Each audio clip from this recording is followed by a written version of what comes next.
आगे बढ़ते हैं, लेकिन एक मामला है जो कि आता है ना तो पर जाता नहीं है, और वो होती है महंगाई। और महंगाई से परेशान जो आवाम है, हुकूमत ने एक और सुनहरा ख्वाब दिखाया है। इंडिया तो मुसलमानों के खिलाफ है, आपको नहीं पता है? मुझे नहीं पता ना। इंडिया वालों को ये मैं कहना चाहूँगी कि वो अपनी हरकतों से बाहर आ जाए तो बेहतर है। जब हमारे पाकिस्तान जब खड़ा हो जाएगा ना एक जज्बे के मुताबिक, तो फिर इंडिया का हवा अभी नहीं खड़ा हुआ, अभी इससे और क्या हालात खराब होंगे कि खड़ा होगा। अभी तो हमारी जो नरेंद्र मोदी, ये जान लो, जिंदगी की असल उड़ान अभी बाकी है। अवाम पहले डरे हुए हैं, ना मजीद डराएं आप। कैसे डरा रहे हैं कि देखो जी महंगाई बर्दाश्त करो, चुपचाप बर्दाश्त करो, चुपचाप टैक्सों का बोझ उठाओ, महंगी बिजली के बिल भरो, महंगी गैस खरीदो, लेकिन शिकवा ना करना, गिला ना करना, वरना श्रीलंका की तरह मुल्क दिवालिया हो जाएगा। गज़वा हिंद का इम्तिहान अभी बाकी है। क्या बोला तूने? गज़वा हिंद का इम्तिहान अभी बाकी है। खत्म, bye bye, tata, good bye. जय हिंद दोस्तों, जय श्री राम। तो भाई जिस तरह से मेंढक बारिश का इंतजार करता है, वैसे ही हमारे पड़ोसियों के पास तेल पहुंचा है रसिया का। बड़े ही खुश हो रहे हैं यार। इनको ये नहीं पता भाई, आप लोगों ने वो कहा तो सुनी होगी ना, जैसे खाट होती है ना या बेड लगा लो, एक तरफ सिर एक तरफ पैर, आप मुड़ के फिर से एक तरफ सिर एक तरफ पैर करोगे तो बीच में तो वही आना है, ठीक है। तो पाकिस्तानियों के साथ वही वैसा ही हुआ है। तो भारत से गुजरात से तेल है जो वहां यहाँ से रिफाइनरी से होकर सऊदी अरबिया गया, सऊदी अरबिया से फिर से पाकिस्तान गया। तो पाकिस्तानी आवाम क्या कहते हैं, आप लोग क्या रेकमेंड से वीडियो शुरू करते हैं।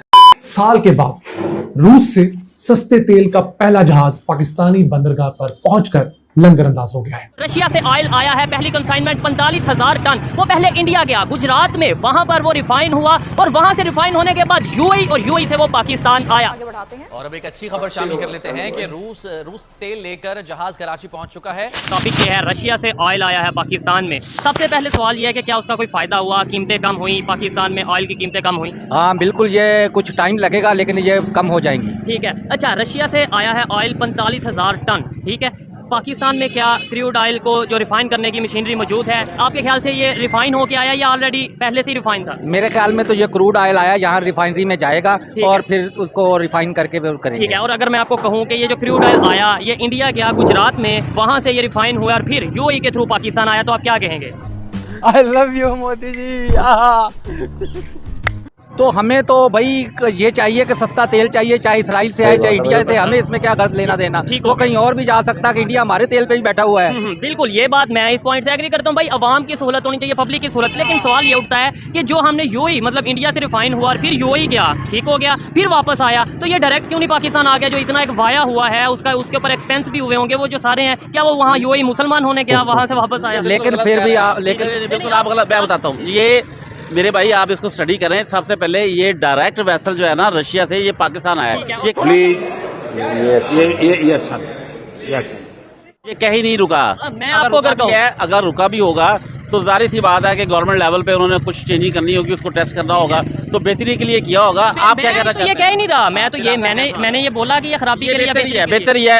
हमारे पॉइंट ऑफ व्यू से बहुत ये कहता हूँ बेहतर है, लेकिन बाकी चीजें क्यों नहीं हम मंगवाते? और दूसरे नंबर पे ये है कि यूएई से क्यों, मतलब डायरेक्ट ही आ जाता अगर वहाँ से। आपने कभी ट्रैवल किया इंटरनेशनल? जी मैंने किया। ठीक है। अगर आप थोड़ा सा इसको पीछे रखिए, अगर आप एमरेट्स लाइन लेंगे तो आप पहले दुबई जाएंगे, ठीक है, फिर सऊदी अरब जाएंगे, फिर दुबई जाएंगे, फिर पाकिस्तान आएंगे, ठीक है। अगर टर्किश एयरलाइन लेते हैं तो पहले टर्की जाएंगे, फिर कहीं आगे जाएंगे।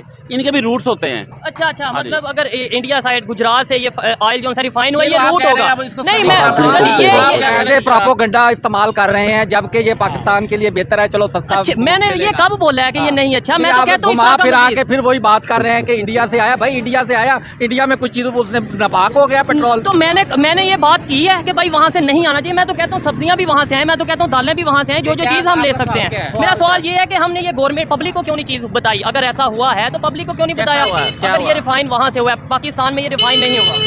नहीं, कहाँ रिफाइन हुआ है? ये इंडिया में, गुजरात में। तो इधर इनके पास मशीनरी नहीं होगी, हो जाएगा। तो अच्छी बात है, अटक रिफाइनरी वैसे है, लेकिन मेरा ये सवाल नहीं, आप मेरे सवाल को गलत समझिए कि भाई इंडिया से क्यों है। मैं तो कहता हूँ आए, जो चीज़ पब्लिक के फायदे के लिए वो हो, चाहे वो फ्यूल है, चाहे टमाटर है, हो। लेकिन मैं ये कह रहा हूँ बाकी चीज़ें बंद की। और दूसरे नंबर पर बड़ा इशू ये है कि यूएई से, मतलब इंडिया से डायरेक्ट यहाँ आ जाता।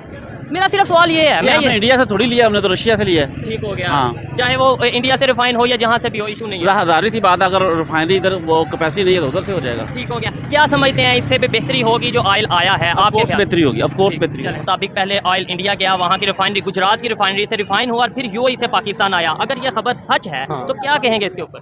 मैं तो अप्रिशिएट करूंगा, बेहतरीन है भाई, उनके पास रिफाइनरी है, अच्छी रिफाइनरी है, तो वहाँ हमारे पास है ही नहीं। हम क्रूड ऑयल यहाँ ला करके सीधा इंपोर्ट करके हम उसका क्या करें? नहीं, अटक में वैसे रिफाइनरी है लेकिन शायद इस लेवल की हाँ नहीं है। बिल्कुल, ठीक है। इससे पीछे भी अगर थोड़ा सा आप नीचे उतरे ना मजीद, इसकी जो रिलेशनशिप डायनामिक्स हैं, खासतौर पे इंटरस्टेट डायनामिक्स जो रिलेशनशिप के, उसमें भी उतरे तो आपको नजर आएगा कि इसमें बुनियादी जो चीज़, हमारे पास रिफाइनरी है नो डाउट, हो सकता है वो रिफाइन भी कर पाए, लेकिन इसके पीछे जो एक अलायंस है ना, आपको क्लोज अलायंस, दो रिलेशन, जो दो स्ट्रॉन्ग पावर्स के दरमियान जो रशिया के अलायंस, वो इंडिकेट करता है कि भाई आपका जो पावर में जो स्टेट्स होंगी, यानी जो फेस टू फेस या नेक टू नेक या शोल्डर टू शोल्डर निगोशिएशन में जाएंगी, वो उनकी पावर डिटरमिन करेगी कि उनके साथ रिलेशनशिप कैसा और कहाँ से चीज़ इंपोर्ट। अब हमें क्या ज़रूरत पड़ी कि भाई हम एक बार रशिया से आए इंडिया में से जाके यूएई से जाके फिर पाकिस्तान में आए, यानी उस पर जो आपका फ्रेट कॉस्ट है उसको देखें, वो तो डबल हो गई। डबल हो गया। अच्छा, आपने बोला, मैं इसे अप्रिशिएट करता हूँ। मैं भी ये कहता हूँ कि नो डाउट बिजनेस होना चाहिए, पब्लिक को सहूलत मिलनी चाहिए, चाहे जिस कॉस्ट में भी मिले, पब्लिक को सहूलत मिलनी चाहिए। सवाल ये नहीं उठता इंडिया से क्यों आया, सवाल ये उठता है कि अगर इंडिया से रिफाइन हुआ है, अगर ऑयल रिफाइन होकर यूएई से पाकिस्तान आ सकता है, तो सब्जियां क्यों नहीं आ सकती और डायरेक्ट क्यों नहीं आ सकती?